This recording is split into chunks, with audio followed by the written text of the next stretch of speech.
Pessoal, a gente teve aí a votação em 2 turnos da PEC do orçamento impositivo, né? E tem várias pessoas comentando o assunto, mas não entendendo exatamente o que foi votado, o que foi aprovado aqui. Mas antes de continuar esse vídeo, eu peço que você se inscreva aqui no canal, youtube.com/nblivre, deixa o seu joinha aí, clica no sininho, compartilha com os amigos e vamos que vamos. Aliás, esse compartilha com os amigos mesmo, que é um assunto que...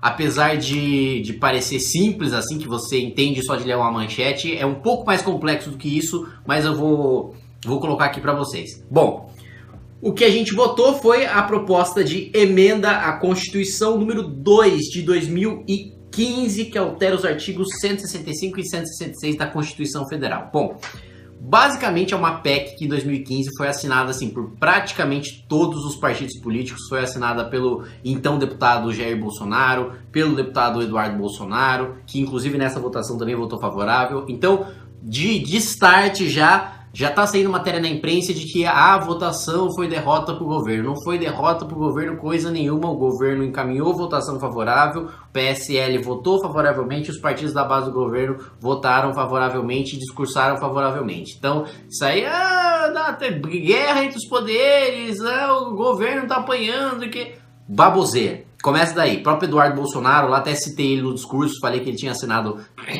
a PEC em 2015, estava lá na minha frente quando eu discursei e votou favoravelmente a PEC.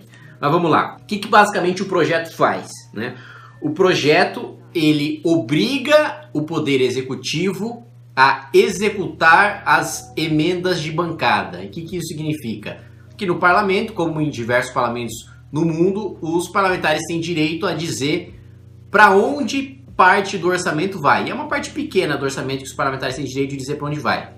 Para quê? Justamente para representar, principalmente nos países, né, que você tem o voto distrital, para representar os seus distritos, né? Então, para representar suas regiões. Então, o parlamentar é eleito em determinada região do estado de São Paulo, essa região tem uma Santa Casa, essa região tem alguma instituição de caridade, como um GRAAC, como uma ACD, que está precisando de recurso, que está precisando de custeio, tem todo ano, né, esse parlamentar tem o direito de destinar 15 milhões, sendo metade desses 15 milhões, 7,5, para instituições de saúde e a outra metade para o que ele quiser, de segurança pública, infraestrutura, mobilidade urbana, educação. Se for para a própria saúde também, se ele quiser investir 100% da emenda em saúde, também pode.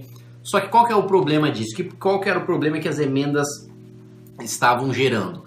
Basicamente, o governo liberava emenda para os aliados e trancava para os inimigos. Isso o governo Temer, isso o governo Dilma, basicamente porque utilizavam isso como moeda de troca para comprar parlamentar com base na emenda. Então, se eu te dou uma emenda, você vota comigo, se eu não me dá uma emenda, não vota comigo. A PEC faz com que seja obrigatório que todos os parlamentares sejam atendidos e tenham as suas emendas executadas, no caso, as emendas coletivas, né, que são aquelas determinadas pela bancada. Então a bancada do estado de São Paulo tem um grande projeto, por exemplo, para ajudar no financiamento do ferro-anel que vai ser construído lá em São Paulo, é um projeto do governador. Então o presidente da República, né, aquele que executa o orçamento, é obrigado a dar isso aí e não pode negociar. Tá na lei, tá na Constituição, tem que fazer, não pode negociar e o parlamentar fica livre para atender a sua base eleitoral e para votar de acordo com a sua consciência, né? Não tem, acabou o troca-troca. E aí uma das questões, né, que até me preocupou a primeira vez que eu vi o projeto, que eu acho importante ressaltar também, mas isso aí não é ruim com o equilíbrio fiscal? E se não tiver dinheiro, ainda assim vai ser obrigatório pagar essas emendas? Não, né? E aqui eu leio para vocês do projeto do artigo 165, parágrafo 17. Se verificado que a reestimativa da receita e da despesa poderá resultar no não cumprimento da meta de resultado fiscal estabelecida na Lei de Diretrizes Orçamentárias, o montante de execução obrigatória poderá ser reduzido em até a mesma proporção da limitação incidente sobre o conjunto das demais despesas discricionárias. Ou seja, se a gente entrar numa crise, por algum motivo inesperado, o governo arrecadar menos ou gastar mais, o governo pode cortar esse dinheiro das emendas, pode sim, até deixar sem emenda nenhuma, desde que nas outras despesas discricionárias, ou seja, nas outras despesas nas quais o governo pode decidir para onde o dinheiro vai, porque tem despesa, por exemplo, que o governo é obrigado a financiar. Saúde e educação, por exemplo, são duas verbas que a Constituição obriga um valor mínimo a ser investido pelo governo federal, então o presidente da República não pode fazer nada com esse dinheiro que não seja investir em saúde e investir em educação. Então, se a gente entra numa crise e o governo tem que cortar a emenda, ele pode cortar a emenda desde que ele também corte na carne na mesma proporção. Ou seja, ele não retalia deputado falando, ah não, putz, a gente tá com uma crise aqui, eu vou ter que segurar o orçamento pros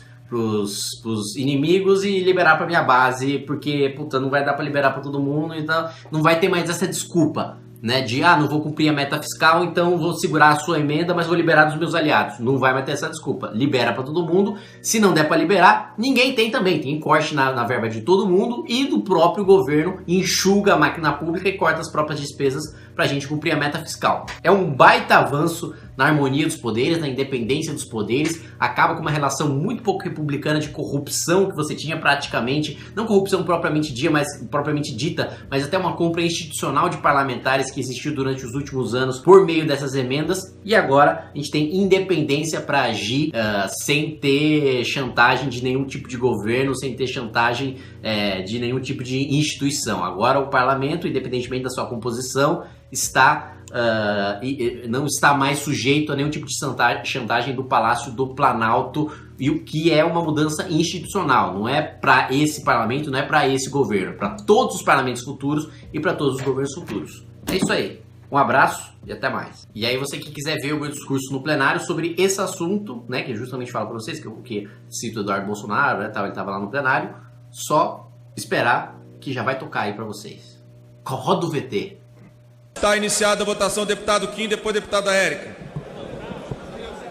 Senhor presidente, senhores deputados, acredito que esse projeto seja um grande avanço institucional para o nosso país a partir do momento em que nós que defendemos um legislativo independente, nós que defendemos a harmonia entre os poderes, nada mais coerente do que defender que o Poder Executivo não tenha mais na mão uma moeda de troca para comprar ou vender parlamentares. Agora o próprio Congresso Nacional poderá determinar nas suas respectivas bancadas como o orçamento vai ser distribuído, como acontece em diversos países desenvolvidos pelo mundo. É absolutamente o que nós escutamos nas urnas, o que nós escutamos nas ruas, quando a maior parte de nós, da renovação do Congresso Nacional, fomos eleitos. Acabar com toma lá da cá, acabar com negociata. E é disso que se trata o projeto. E mais, o projeto ainda inclui responsabilidade fiscal na medida em que, no seu artigo 2º, prevê que, no seu parágrafo 17 do artigo 1º, prevê que, se for verificado que a estimativa da receita e da despesa poderá resultar no não cumprimento da meta fiscal, na mesma proporção que o governo cortar os seus gastos discricionários, ou seja, não as despesas recorrentes, aqueles sobre os quais o governo tem poder, o que o governo cortar na carne, o governo corta exatamente igual nas emendas. Não pode mais utilizar a meta fiscal como desculpa para dar emenda para aliado e cortar a emenda de inimigo.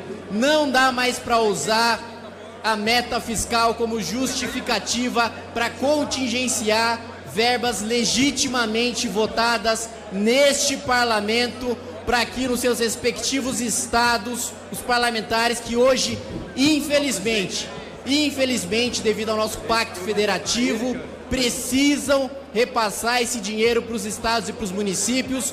Agora, essa decisão vai ter a palavra final da Câmara dos Deputados do Congresso Nacional. Chega de utilizar a emenda como moeda de troca para votação. O parlamentar vota de acordo com as suas convicções e tem a emenda garantida pelo texto constitucional.